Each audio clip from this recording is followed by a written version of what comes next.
Continuidade à nossa série no livro de Juízes. Hoje nós vamos do capítulo 3, verso 7, até o verso 31, que é o final do capítulo 3. Até agora a gente só viu a introdução. Agora, a partir do verso 7, começam de fato a atuação dos juízes, que são 12, que são libertadores de Israel. O próprio termo juízes significa, no original, libertadores. São líderes que o Senhor vai levantar em determinados períodos para livrar o seu povo do jugo, das consequências do pecado. E o texto de hoje, ele é um tanto quanto, como eu posso dizer, ele nos incomoda um pouco. Algumas coisas que a gente vai ler aqui são coisas que a gente olha assim e fala: meu Deus, a Bíblia relata esse tipo de coisa aqui. Eu pensei que a Bíblia só relatava historinhas legais, historinhas positivas, que me fariam bem, mas tem umas histórias bem pesadas que a Bíblia relata, e algumas delas estão aqui no livro de Juízes. E hoje a gente vai ler uma dessas histórias que nos causam um certo incômodo. Por vezes pode parecer até um pouco nojento alguma coisa que a gente vai ler aqui. Mas a gente vai ver que, na verdade, a Bíblia nada mais, nada menos relata a realidade nua e crua do ser humano, do pecado, da gente, da nossa vida, da nossa maldade, do que tem dentro do nosso coração e de algumas coisas que a gente tem coragem de fazer. E que isso realmente é a realidade. A Bíblia não mascara, ela não nos engana a ponto de pensarmos que somos seres angelicais, seres que são incapazes de fazer o mal. Pelo contrário, ela vai escancarar a verdade diante dos nossos olhos. E esse texto aqui, ele mostra um pouco disso. Então vamos, capítulo 3, a partir do verso 7. Os filhos de Israel fizeram o que era mal aos olhos do Senhor, e se esqueceram do Senhor, seu Deus, e renderam culto aos Baalins e ao poste da deusa Aserá. Então a ira do Senhor se acendeu contra Israel, e ele os entregou nas mãos de Cusã-Risataim, rei da Mesopotâmia. E os filhos de Israel serviram Cusã-Risataim durante 8 anos. Os filhos de Israel clamaram ao Senhor, e o Senhor lhes suscitou um libertador, que os libertou. Otniel, filho de Kenaz, que era irmão de Calebe e mais novo do que ele. O Espírito do Senhor veio sobre ele, e ele se tornou juiz de Israel. Foi para a guerra, e o Senhor lhe entregou nas mãos Cusã-Risataim, rei da Mesopotâmia, contra o qual ele prevaleceu. Então a terra ficou em paz durante 40 anos. Otniel, filho de Kenaz, morreu. Os filhos de Israel tornaram a fazer o que era mal aos olhos do Senhor. Por isso o Senhor deu poder a Eglon, rei dos Moabitas, contra Israel, porque fizeram o que era mal aos olhos do Senhor. E Eglon se juntou com os filhos de Amon e os amalequitas, foi e derrotou Israel. E eles se apoderaram da cidade das palmeiras. E os filhos de Israel serviram Eglon, rei dos Moabitas, durante 18 anos. Então os filhos de Israel clamaram ao Senhor, e o Senhor lhes suscitou um libertador, Eude, homem canhoto, filho de Gera, benjamita. Por meio dele, os filhos de Israel enviaram tributo a Eglon, rei dos Moabitas. Eude fez para si um punhal de 2 gumes, do comprimento de quase meio metro, e o cingiu debaixo da sua roupa, do lado direito. Então ele levou o tributo a Eglon, rei dos Moabitas. Eglon era um homem muito gordo. Depois de entregar o tributo, Eude saiu com os carregadores do tributo. Ele, porém, voltou do ponto em que estavam as imagens de escultura ao pé de Gilgal e disse ao rei: Tenho uma palavra secreta para o Senhor, ó rei. O rei disse: Cale-se. Então todos os que estavam com o rei saíram da sua presença. Eude entrou numa sala de verão que o rei tinha só para si, e onde ele estava sentado. Eude disse: tem uma palavra de Deus para o Senhor. E Eglon se levantou da cadeira. Então Eude estendeu a mão esquerda, puxou o seu punhal do lado direito e o cravou na barriga do rei, de tal maneira que entrou também o cabo com a lâmina. E porque não tirou o punhal da barriga, a gordura se fechou sobre ele. Eude saiu por uma portinhola, passou para a antessala, depois de fechar e trancar as portas atrás de si. Quando ele tinha saído, vieram os servos do rei e viram que as portas da sala de verão estavam trancadas. E disseram: sem dúvida ele está fazendo as necessidades na sala de verão. Esperaram até cansar. E como o rei não abria a porta da sala, pegaram a chave e a abriram. E eis que o seu senhor estava morto, caído no chão. Eude escapou enquanto eles se demoravam, e tendo passado pelas imagens de escultura, foi para Seirá. Tendo chegado, tocou a trombeta nas montanhas de Efraim, e os filhos de Israel desceram com ele das montanhas, indo ele à frente. E lhes disse: sigam-me, porque o Senhor entregou nas mãos de vocês os seus inimigos, os moabitas. Eles seguiram Eude e tomaram os vales do Jordão contra os moabitas, e nenhum deles deixaram passar. Naquele tempo mataram uns 10.000 homens moabitas, todos robustos e valentes, e não escapou nem sequer um. Assim, naquele dia Moabe foi subjugado por Israel, e a terra ficou em paz durante 80 anos. Depois de Eude veio Sangar, filho de Anate, que matou 600 filisteus com uma aguilhada de bois, e também ele libertou Israel. Senhor, obrigado mais uma vez por ter nos reunido aqui nesse domingo. Obrigado porque o Senhor é bom para conosco. Obrigado porque o Senhor, ó Deus, escolheu ter um relacionamento conosco, nos escolheu e tem sido bom para a gente, tem se revelado para a gente, tem nos ensinado cada dia mais sobre Ti, sobre a Tua bondade, sobre a Tua graça, sobre a Tua misericórdia. Que o Senhor continue assim, continue conosco, continue nos ensinando, no nome de Jesus. Amém. Bom, meus irmãos, violência, não?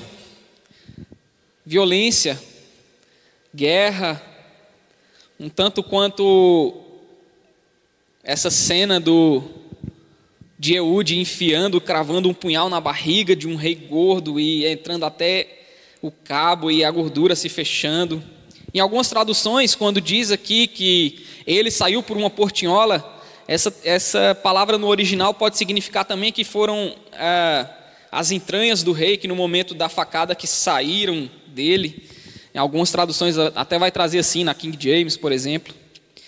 Palavras um tanto quanto estranhas de se ler às vezes, um tanto quanto até chocantes quando a gente passa, né, e vai lendo aqui. Mas são palavras que nos trazem a realidade. Eu queria tratar nesse texto que a gente leu aqui, de Otniel, Eude, e por último desse bem pequeno aqui de Sangar, que são 3 juízes, eu queria tratar de 3 pontos nessa manhã para a gente refletir, que vão perpassar por todos os relatos que a gente acabou de ler.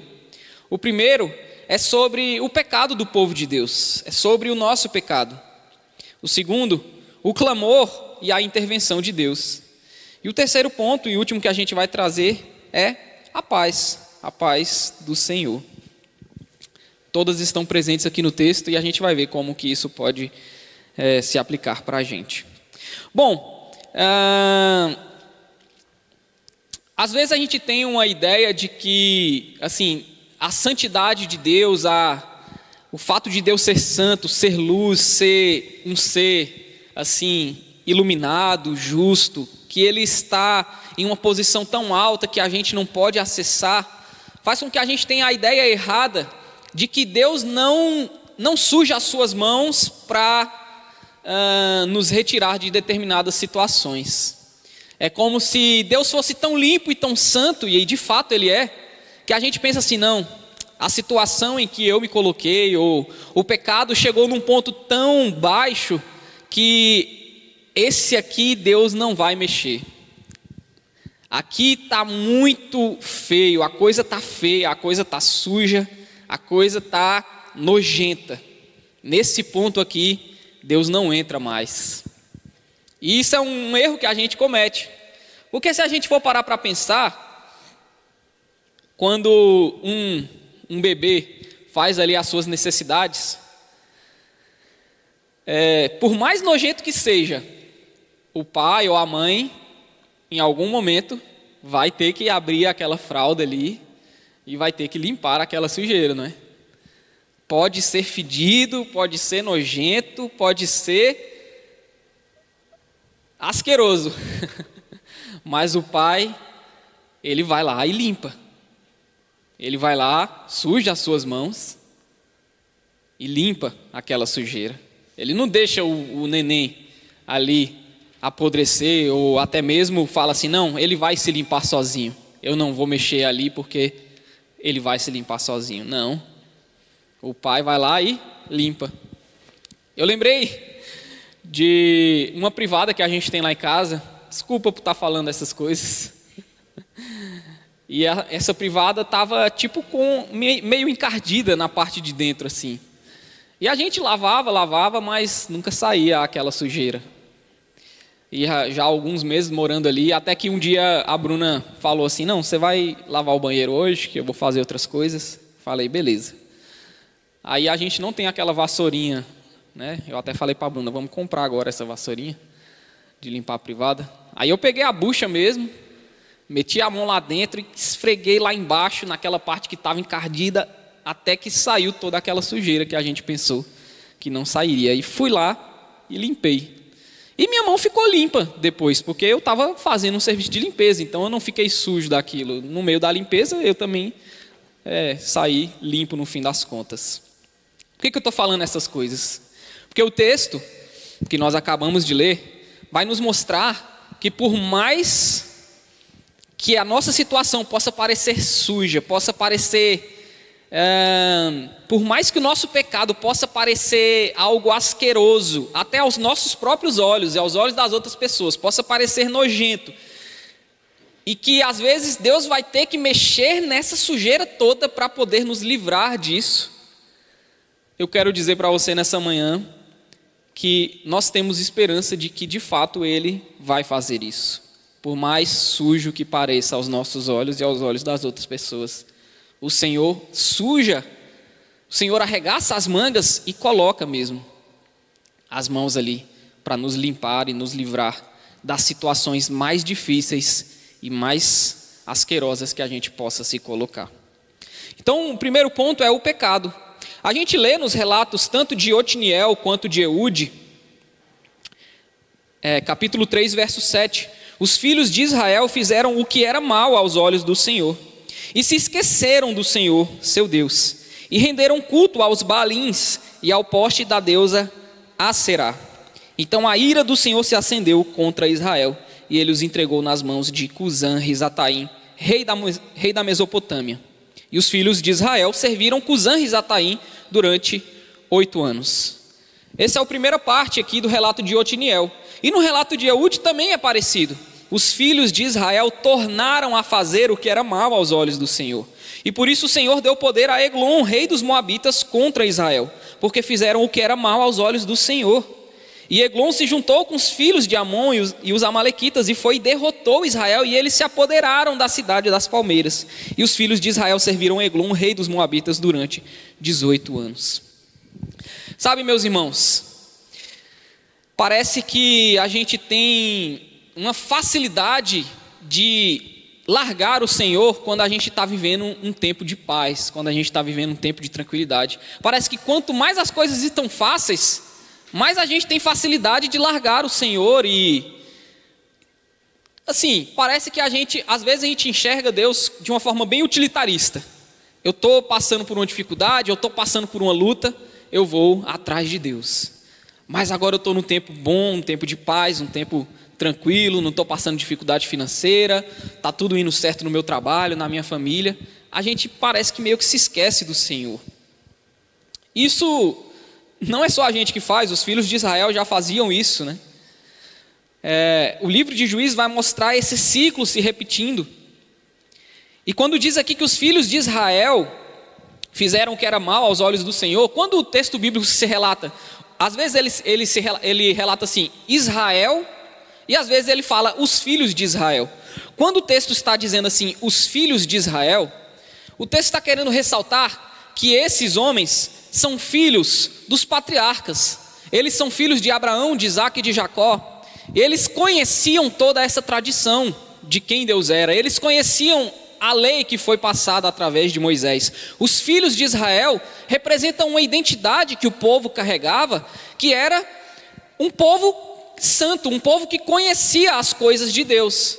Não é como se o povo aqui tivesse, como eu posso dizer, fosse um povo ignorante acerca de Deus.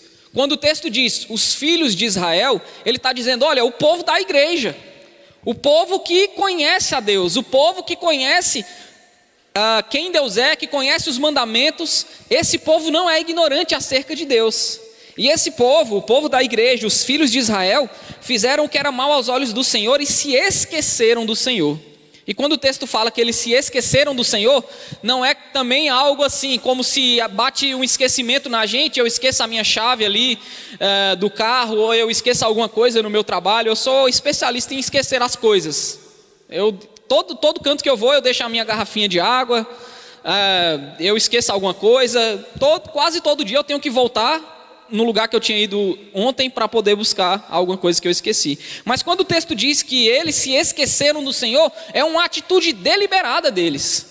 Eles escolheram se esquecer do Senhor. Eles, por talvez estarem num tempo de paz, num tempo de tranquilidade, assim como foi aqui no relato de Eude, porque depois que o Senhor os livra lá com Otiniel, eles vão experimentar 40 anos de paz. E aí de novo eles se esquecem do Senhor e eles tornam a fazer o que era mal aos olhos do Senhor. Eles mesmos esquecem, eles querem esquecer, eles preferem esquecer o Senhor, e eles trocam o Senhor e começam a render culto aos Baalins, ao poste da deusa Aserá. São os deuses ao redor. Lembra que nos outros capítulos que eu trouxe aqui da introdução, o Senhor disse que isso iria acontecer? Que eles iriam se prostituir com os deuses daquelas nações, porque eles não haviam expulsado as nações que Deus havia mandado eles expulsar, e que isso seria uma armadilha para eles. É isso que está acontecendo. Eles se esquecem do Senhor, eles falam, não, deixa esse negócio de Deus para lá, minha vida já está muito boa, eu vou começar a adorar o Deus dos cananeus. E aí a gente vai, sabe, meus irmãos, adoração é um negócio muito, assim, muito sério. A gente pensa que a adoração é só a gente vir aqui no domingo e tudo mais, né? É como se assim, eu venho aqui no domingo e a adoração é só essa parte da minha vida que faz eu vir aqui na igreja no domingo.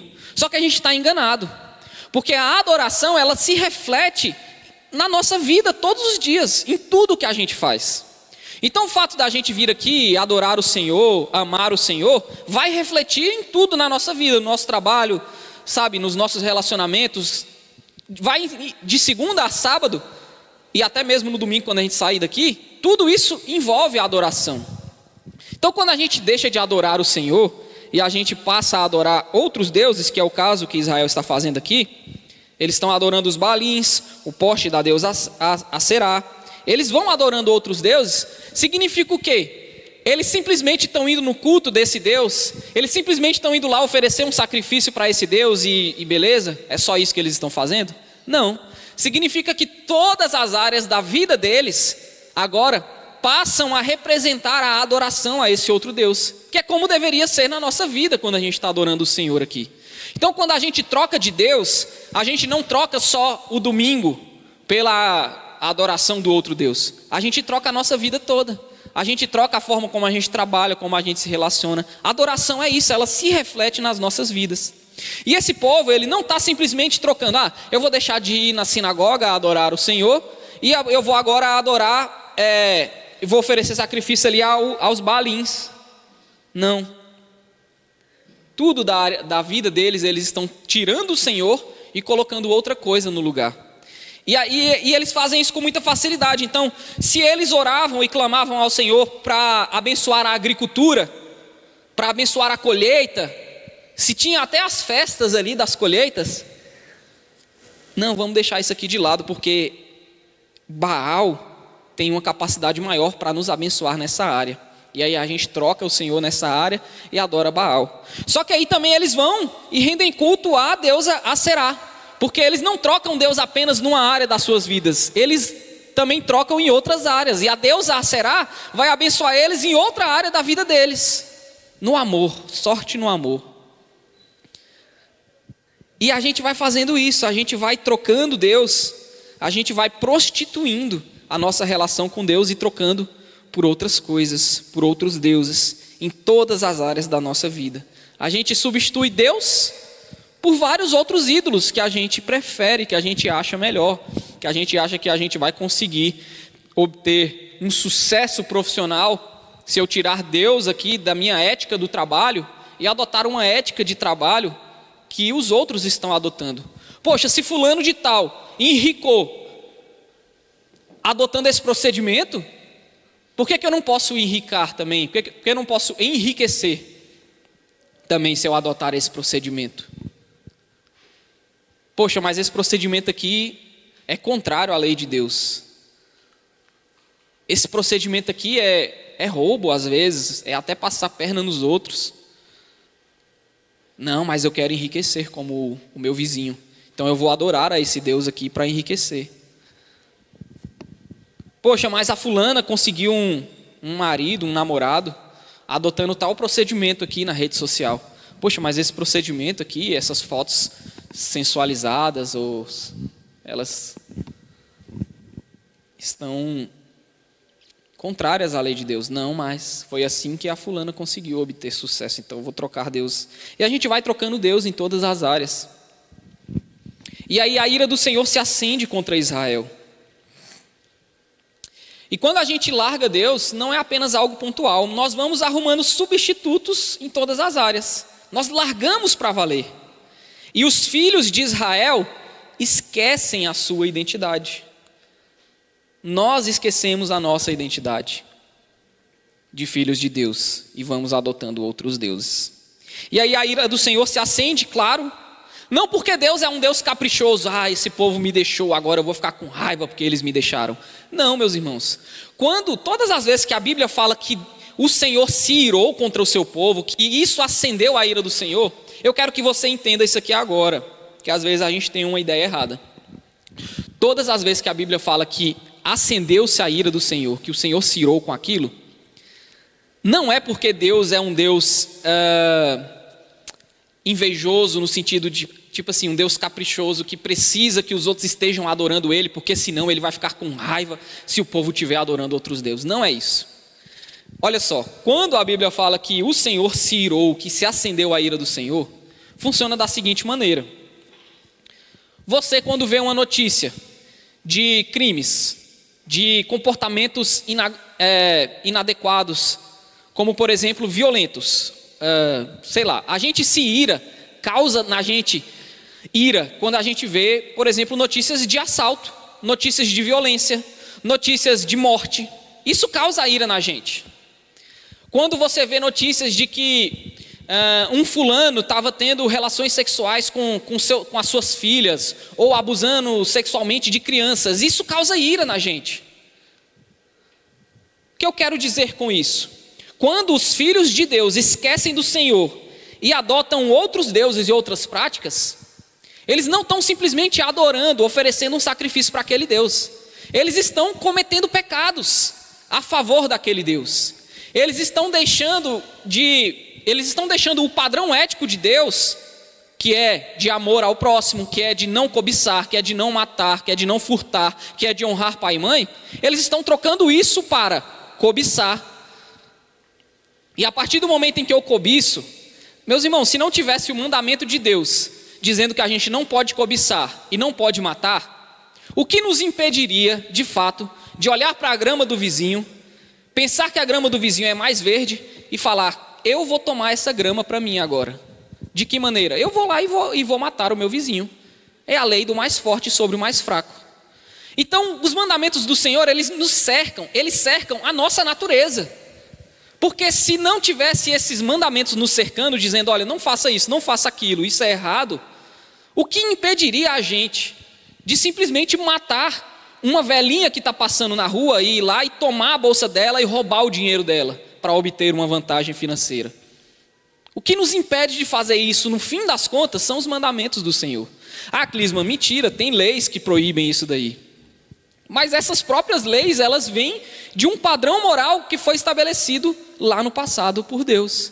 Se não fossem os mandamentos do Senhor, seria a lei do mais forte contra o mais fraco, meus irmãos. Quem tiver mais força vai prevalecer sobre quem tem menos força. E é assim que vai funcionar. É a lei da selva. E era assim nessas outras nações.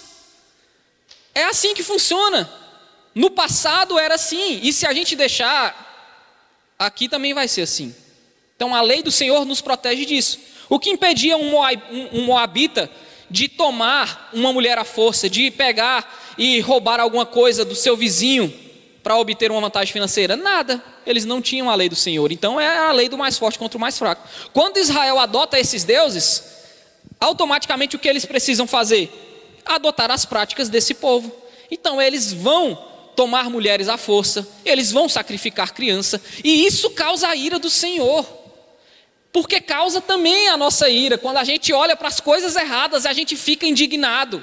Não é porque o povo simplesmente deixou de adorar o Senhor. É porque quando Deus olha para o seu povo cometendo essas atrocidades que as outras nações faziam, isso causa a ira dele, como causa a nossa ira quando a gente vê algumas atrocidades sendo cometidas.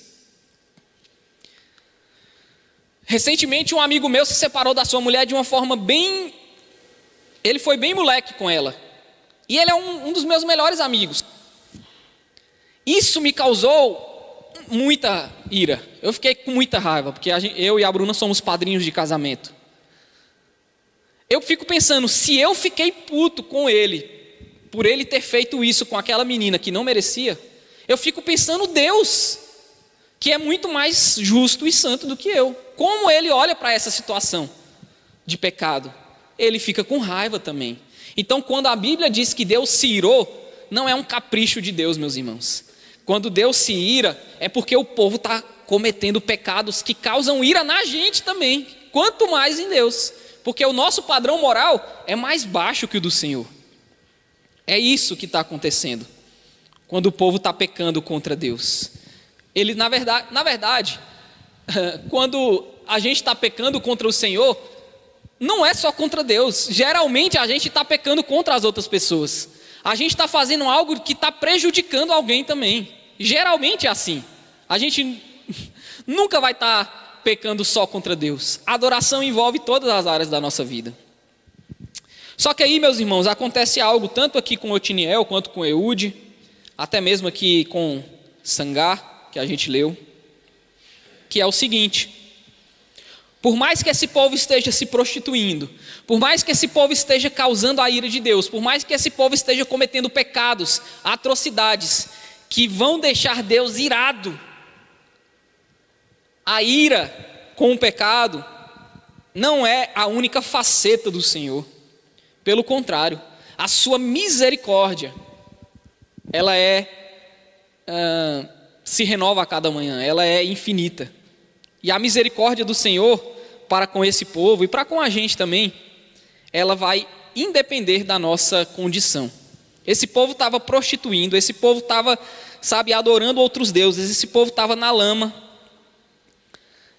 Mas o texto vai dizer, no verso 9, que os filhos de Israel clamaram ao Senhor, e o Senhor lhes suscitou um libertador, que os libertou. Otiniel, filho de Kenaz, que era irmão mais novo de Caleb, e mais novo do que era irmão de Caleb e mais novo do que ele. E o Espírito do Senhor veio sobre ele, e ele se tornou juiz de Israel, e foi para a guerra, e o Senhor lhes entregou nas mãos Cusã-Risataim, rei da Mesopotâmia, contra o qual ele prevaleceu. Foi assim com Otiniel, e foi assim também no relato de Eude. Eles serviram o Senhor por 18 anos. Aí olha o capítulo 3, verso 15.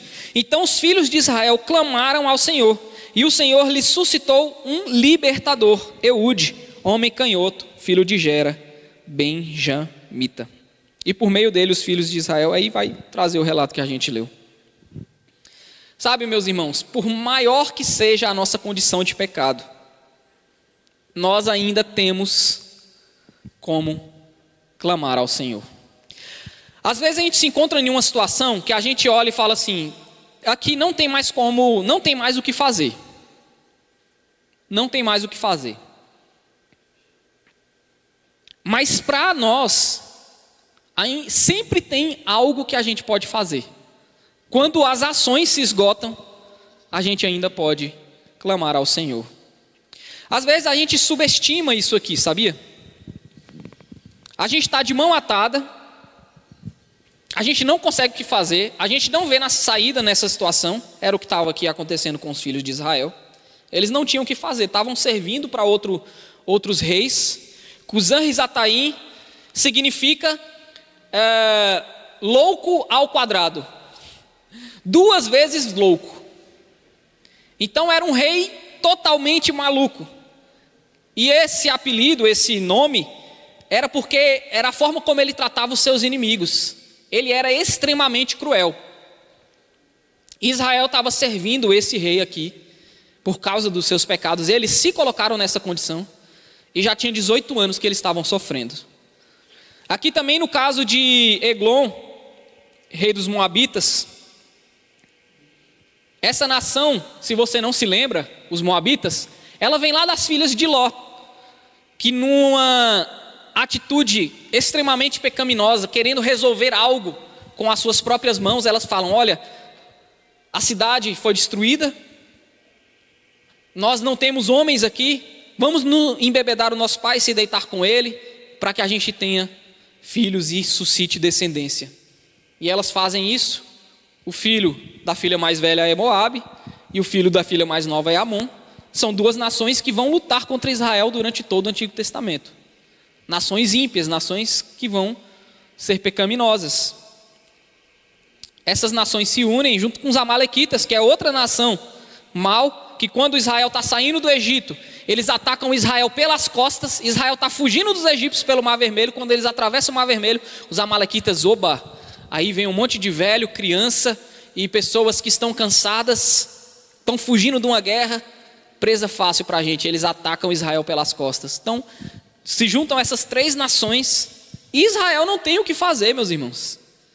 Eles estão na mão de homens maus, de reis terríveis, que tratavam os seus inimigos com atrocidades, com violência, com tortura. Homens que eram acostumados a fazer sacrifícios de crianças para esses outros deuses. Israel está de mãos atadas. E o que eles podem fazer agora? Talvez nesse momento eles se lembram da sua identidade. Filhos de Israel. Nosso Deus é o Deus de Abraão, de Isaac e de Jacó. O nosso Deus livrou os nossos antepassados do Egito. Vamos orar, vamos clamar. E aí eles clamam ao Senhor. E a gente subestima isso, porque a gente pensa assim: poxa, mas orar é tão pouco. Orar é algo assim que parece que não vai surtir efeito. E eu queria dizer para você nessa manhã, meus irmãos, orar não é pouco. Orar é clamar por socorro. Orar é pedir por socorro. Quando a gente se vê numa situação que as nossas ações não tem mais para onde ir, e eu me vejo em algumas situações assim, não raras vezes, clamar ao Senhor é reconhecer que nós somos dependentes dEle. Falar: Senhor, eu não tenho mais como fazer. Senhor, eu entrego nas tuas mãos essa situação. Me tira dessa situação, porque aqui eu não vejo mais saída. Isso, meus irmãos, pode parecer pouco aos nossos olhos, mas em muitas realidades vai ser o que vai nos salvar. Foi isso que aconteceu com os filhos de Israel aqui nos textos. Eles clamaram ao Senhor porque eles estavam de mãos atadas. E o Senhor, que estava irado com esse povo, o Senhor intervém e levanta um libertador. Não porque esse povo merecia, meus irmãos. E eu vou te provar que eles não mereciam. O Antigo Testamento, quando o povo clama ao Senhor, tem 2 tipos de relatos. Um fala assim: e os filhos de Israel se arrependeram dos seus pecados e clamaram ao Senhor. Algumas vezes aparece assim no Antigo Testamento, e outras vezes aparece como a gente leu aqui. Os filhos de Israel clamaram ao Senhor, e o Senhor lhes suscitou um libertador. O que isso quer dizer? Quer dizer, meus irmãos, que não necessariamente esse povo tinha se arrependido dos seus pecados. Não necessariamente esse povo tinha deixado de adorar esses outros deuses. Não necessariamente esse povo tinha largado as suas práticas pecaminosas que tinham feito eles cair nessa situação de sujeira e de depravação. O texto não diz que eles se arrependeram dos seus pecados e clamaram ao Senhor, como dizem outros textos. Isso significa que esse povo não merecia de jeito nenhum que o Senhor fosse lá salvar eles. Mas é assim que o Senhor faz, meus irmãos. Não porque nós merecemos, não porque a gente tem algo de bom. Por mais que nós possamos estar no profundo do lamaçal, do abismo que seja, esse povo clama ao Senhor de lá, e o Senhor levanta um libertador, sem eles merecerem, e faz com que esse libertador salve eles de uma condição que eles não conseguem se salvar sozinhos. É assim que funciona. Foi assim que o Senhor fez com Jesus também, quando ele enviou o seu filho para morrer no nosso lugar e nos salvar de uma condição que a gente era incapaz de salvarmos a nós mesmos. E aí ele levanta esse libertador. É interessante porque o primeiro juiz de Israel, Otniel, ele vem da tribo de Judá, né, mostrando essa proeminência. A tribo de Judá, lá quando eu preguei sobre a introdução de Juízes, foi a única tribo que conseguiu quase acertar 100%. Eles conseguiram expulsar praticamente todas aquelas nações que estavam ao redor ali, né? Mas ainda faltou uma que eles não conseguiram. Só que aí o primeiro juiz de Israel vem da tribo de Judá, é Otniel.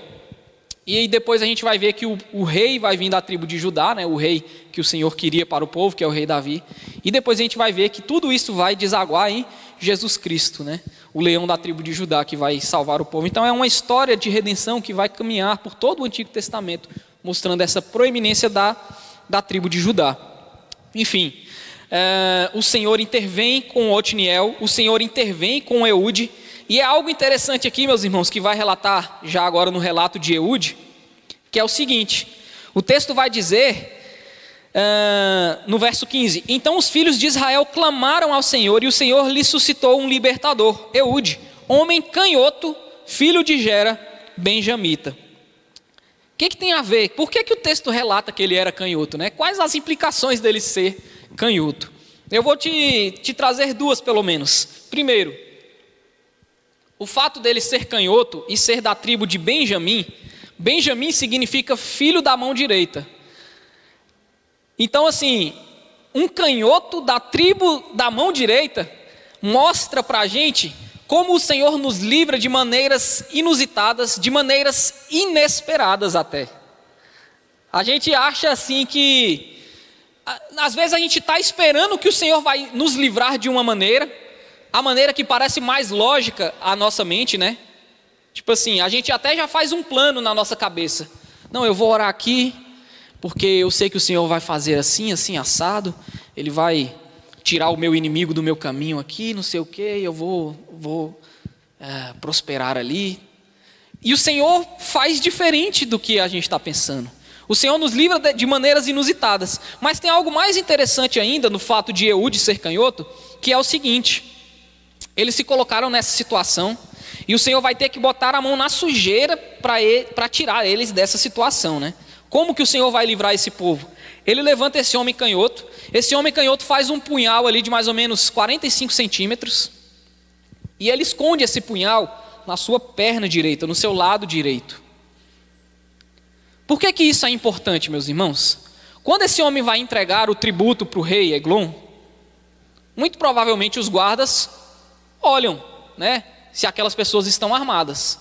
E a grande maioria esmagadora das pessoas, dos guerreiros também, eles são destros. E quando você olha para ver se tem alguma arma, você olha do lado esquerdo, porque o destro tira a espada do lado esquerdo.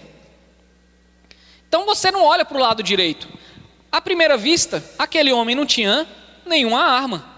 Então pode passar, pode ir falar com o rei sozinho, sem problemas. É dessa maneira que o Senhor usa um canhoto para livrar o seu povo, porque só assim ele passaria despercebido pelos guardas do rei Eglon.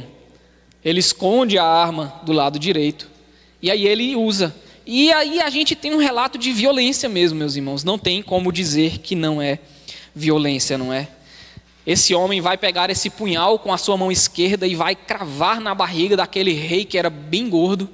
Vai entrar até o cabo desse punhal e a gordura vai passar por cima e vai tampar aquele punhal e ele vai sair. Em algumas traduções vai dizer que com essa facada os excrementos do rei vão cair fora da sua barriga. Talvez seja até por isso que os guardas, quando chegam na porta da sala de verão, aonde Eude tinha feito isso contra o rei, eles talvez sentem um cheiro, né? Fala assim, não, ele está fazendo as suas necessidades. E aí eles esperam um tempo e nada, até que eles arrombam a porta, destrancam a porta e vão ver, e o rei já estava morto. Só que nessa Eude já tinha fugido, já tinha tocado a trombeta, e Israel já tinha descido correndo e já tinha encontrado com os moabitas, e naquela confusão toda de ver se o rei tinha morrido ou não tinha, os soldados ali meio confusos, eles foram lá e mataram 10.000 homens, e aí livraram Israel com violência assim. E isso às vezes causa um negócio na gente, né? Mas a forma como Deus salva o seu povo, meus irmãos, por vezes vai parecer violência mesmo, vai ser violenta. Aqui é até grotesca. E alguns relatos vão causar um escândalo na gente. Poxa, parece que o Deus do Antigo Testamento é um Deus violento. Tanta guerra, tanto sangue derramado, a troco de quê? Mas vale lembrar, meus irmãos, que o que causa a violência, o que causa a guerra, o que causa o sangue derramado, não é o fato de que Deus é violento. O que causa guerra, sangue derramado, o que causa violência, são os nossos pecados. É o pecado do povo que faz com que isso tudo tenha que acontecer. Foi porque o povo largou Deus e não apenas deixou de adorar o Senhor, mas começaram a pecar de uma maneira que causava a ira de Deus e se colocaram nessa própria situação de guerra contra as outras nações. Até mesmo porque lá atrás o Senhor falou, olha, eu vou dar poder para vocês expulsarem essas nações. O que causa tudo isso, essa guerra, esse sangue, esse derramamento de sangue inocente, às vezes não, são os nossos pecados. E a forma de se lidar com esses pecados precisa ser violenta, em muitas vezes. E isso não está apenas no Antigo Testamento, meus irmãos. A forma como o Senhor foi morto, como Jesus Cristo foi morto naquela cruz, foi de uma forma bastante violenta e sangrenta. E o que causou aquilo foram os nossos pecados. Quem derramou o sangue, inocente neste caso, foi o nosso pecado. Que gerou violência, foi o nosso pecado.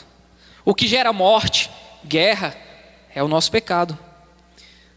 E quando Deus nos salva, como Ele salvou o povo aqui, e como Ele nos salvou por meio do seu Filho,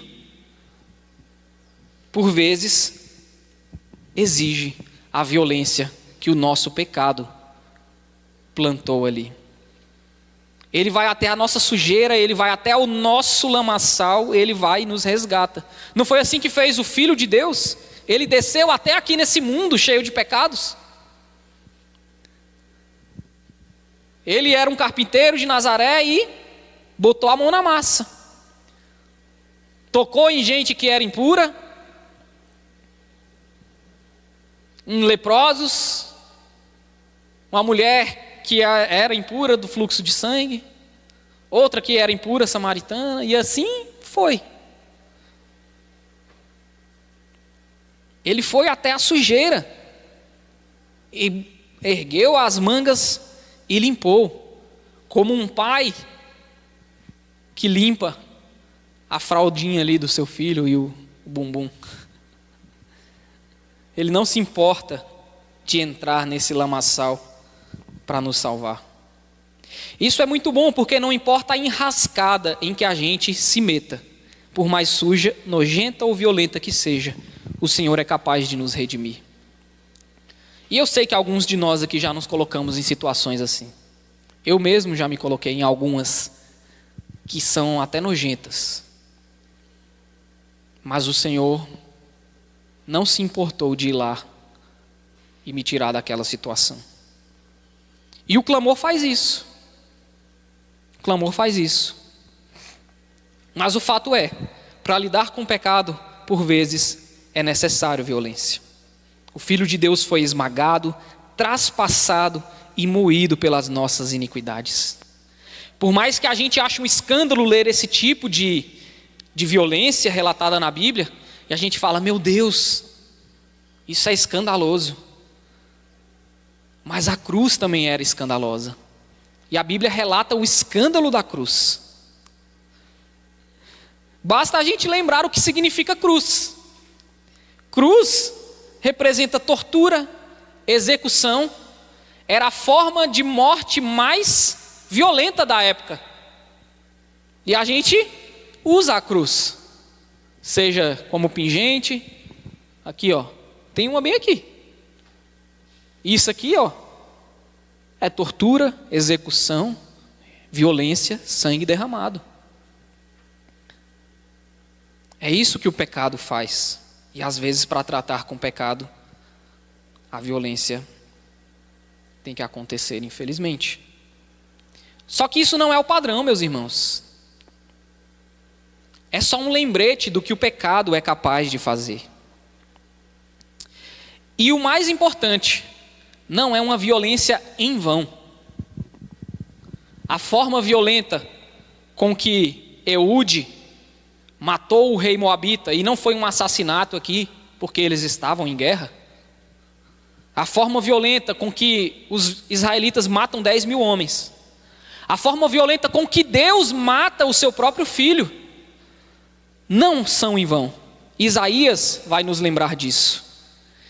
Porque ele fala que, assim como o castigo que estava sobre ele nos trouxe a paz, aqui em Juízes, por mais que os relatos nos causem um certo incômodo, essa violência aqui vai gerar um tempo de paz muito maior na frente.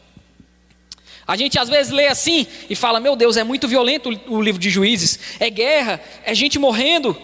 Só que quando a gente lê aqui, por exemplo, no capítulo 3, verso 11, que diz, então a terra ficou em paz durante 40 anos. E logo depois também da guerra de Eude contra Eglon, diz assim no verso 30, e a terra ficou em paz durante 80 anos. Isso daqui que é o padrão. A violência, por causa do pecado, quando ela acontece como forma de justiça de Deus, ela não é o padrão repetitivo. O padrão que o Senhor quer para nós é o padrão da paz. Afinal, eles ficam em guerra por um tempo, só que vem 40 anos de paz, é isso que o Senhor quer.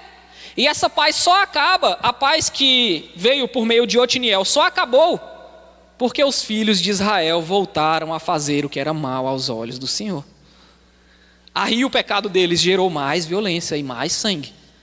O Senhor vai lá, arregaça as mangas, limpa toda aquela situação, e essa violência respinga sangue, respinga no seu próprio filho, e o Senhor traz paz por meio dessa violência. Paz de 80 anos aqui. Só que a gente vai ver mais para frente que os filhos de Israel voltaram a fazer o que era mal aos olhos do Senhor. Não é o que o Senhor quer para a gente, violência, guerra, nem mesmo o pecado e tudo que o nosso pecado pode gerar. Não. O que o Senhor quer para a gente é a paz. E de forma definitiva, meus irmãos, Ele aplica a sua ira, a sua justiça, Ele arregaça as mãos, e de forma até violenta, Ele perdoa os nossos pecados lá na cruz. Mas essa violência não foi em vão, porque foi um castigo que nos trouxe a paz. E a paz é o que o Senhor quer para nós. Quando o Senhor nos livra das nossas próprias sujeiras, nós desfrutamos da paz do Senhor. Assim como os juízes aqui, como o povo de Juízes, desfrutou de 40 anos de paz depois de Otiniel, 80 anos de paz depois de Eude. É muito tempo, é uma geração inteira.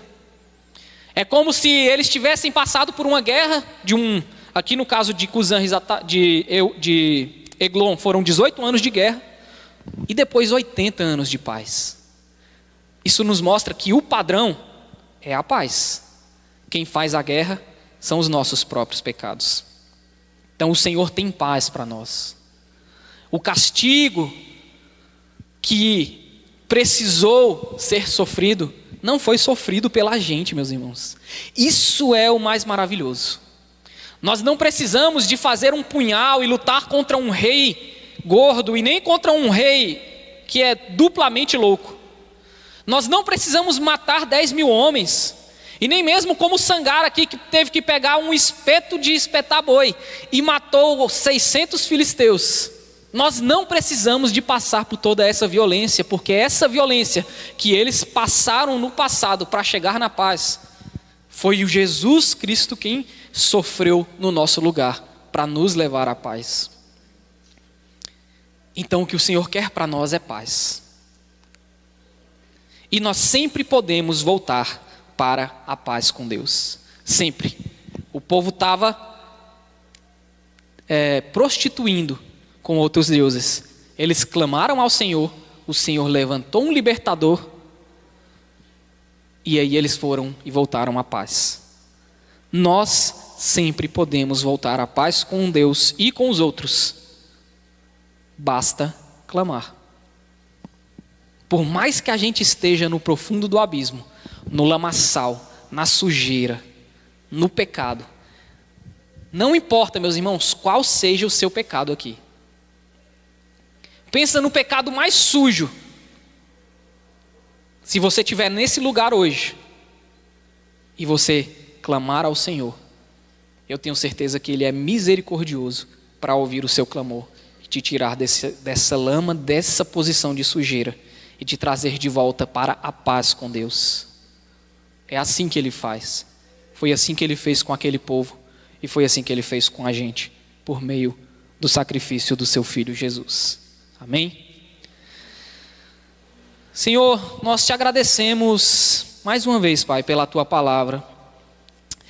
Em especial por nos lembrar que clamar a Ti não é pouca coisa, Pai. Se em alguma situação, em algum momento, eu e os meus irmãos estivermos, ou se estamos, ou se alguém aqui está, de mãos atadas, Pai, que o Teu Espírito que veio sobre Otiniel, mas estava sobre o Teu Filho, e que Ele deu a nós de forma graciosa para habitar em nós, que este mesmo Espírito, Senhor, possa nos livrar dessa situação e nos trazer de volta à paz contigo, Pai. Uma coisa, eu e os meus irmãos podemos ter certeza, que no nome de Jesus, o Senhor pode nos livrar dessas situações, quais sejam elas, seja suja, seja violenta, seja nojenta, seja qual situação for. E mesmo se nós abandonamos o Senhor e o trocamos por tantos outros deuses, outras coisas, para satisfazer as nossas próprias cobiças, os nossos próprios desejos, ainda assim, se clamarmos ao Senhor, o Senhor irá nos livrar disso, Pai. Obrigado, Deus. Obrigado por isso. E porque nós não precisamos passar por toda essa violência, porque o Teu Filho sofreu a violência no nosso lugar. O Teu Filho derramou o sangue inocente, que era para ter sido nosso, Pai. No nome de Jesus,